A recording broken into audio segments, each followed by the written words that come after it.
కృతికర్త పోషకుల పరిచయం, ప్రధాని వంతలు, పాత్ర ప్రవేశాభావం, తెర వెనుక గానం, తెర వెడలుట, మంగళహారతి ఇలాంటి ప్రదర్శన ఘట్టాలు ఇందులో కనబడతాయి.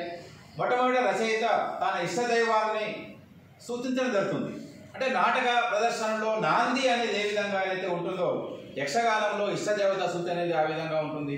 తర్వాత గణపతి స్తుతి, ఆ తర్వాత సరస్వతి దేవి స్తుతి, జననీ జనకుల స్తుతి, తన రచయిత అయినటువంటి తల్లిదండ్రులను కూడా స్తుతిస్తూ ప్రస్తావించడం జరుగుతుంది.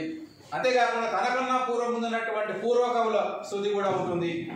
తర్వాత కృతికర్త పోషకుల పరిచయం, అసలు యక్షగానం ఎవరి వల్ల ప్రదర్శించబడుతుంది, ఎవరి సౌజన్యంతో ప్రదర్శించబడుతుంది, ఎవరి వల్ల యక్షగానం రాయబడింది అనేటువంటి దాన్ని కూడా ఆ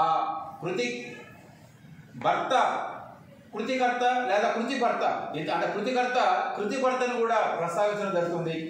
అదేవిధంగా యక్షగాన ప్రదర్శన ఎవరి సౌజన్యంతో జరుగుతుందో వాటిని కూడా ప్రస్తావించడం జరుగుతుంది. మొట్టమొదట ఒక బాలకృష్ణుని వేషం రావడం జరుగుతుంది. తర్వాత రంభ వేషం, ఆ తర్వాత మంత్రి వేషం, పాత్రధారి, ఇలా ఒక్కొక్క పాత్ర ఇలా రావడం అనేది జరుగుతుంది. తర్వాత పాత్ర ప్రవేశించే ముందు ఒక ప్రవేశ ఆర్భాటం అనేది ఉంటుంది యక్షగానంలో.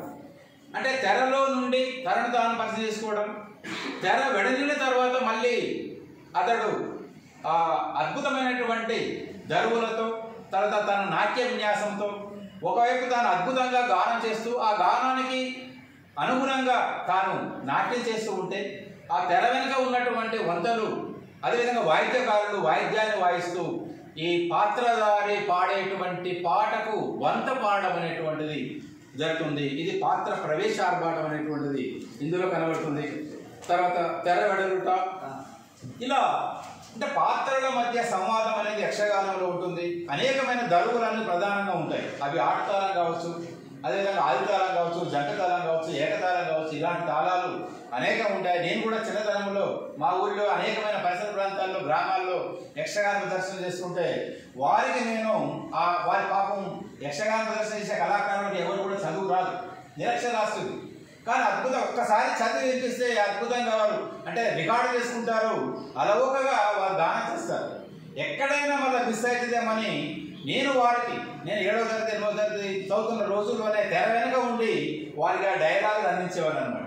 అంటే యక్షగాన ప్రదర్శన విధానం ఏ విధంగా చేయాలో కూడా వారికి సూచనలు ఇచ్చేటువంటి ఆ నైపుణ్యం, మా నాన్నగారు కూడా మంచి యక్షగాన కళాకారుడు, వారి నుండి నాకు అందినటువంటి ఆ నైపుణ్యం వల్ల నేను యక్షగాన కళాకారులు సూచనలు చేసేటువంటి వాడిని.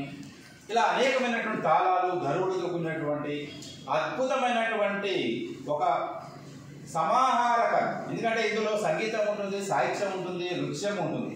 కాబట్టి దీన్ని సంగీత సాహిత్య నృత్య సమన్వితమైనటువంటి సమాహార కళ యక్షగానం. ఇలాంటి యక్షగాన కళారూపాన్ని వాస్తవంగా ఇవాళ కన్నడ ప్రభుత్వం ఎంతగానో ఆదరిస్తుంది. కానీ తెలుగు నేలపైన యక్షగానాలు పూర్తిగా కనుమరుగైపోయాయి. అప్పుడప్పుడు మనం టీవీల్లో చూస్తున్నాం, పండుగల సందర్భాల్లో ఎక్కడో ఒక చోట ప్రదర్శన జరుగుతుంది. ఇలాంటి యక్షగానాలను కూడా మళ్ళీ మనం బతికించుకోవాల్సిన అవసరం ఉంది. ముఖ్యంగా తెలుగు నేలపైన ఈ యక్షగానాలని మనం మళ్ళీ వాటికి పునర్వైభవం తీసుకురావాల్సిన అవసరం ఎంతైనా ఉందని ఈ సందర్భంగా తెలియజేస్తూ, ఒక మంచి అవకాశాన్ని నాకు కలిగించినటువంటి బెంగళూరు విశ్వవిద్యాలయం తెలుగు శాఖ వారికి హృదయపూర్వక ధన్యవాదాలు తెలియజేస్తూ ముగిస్తున్నాను.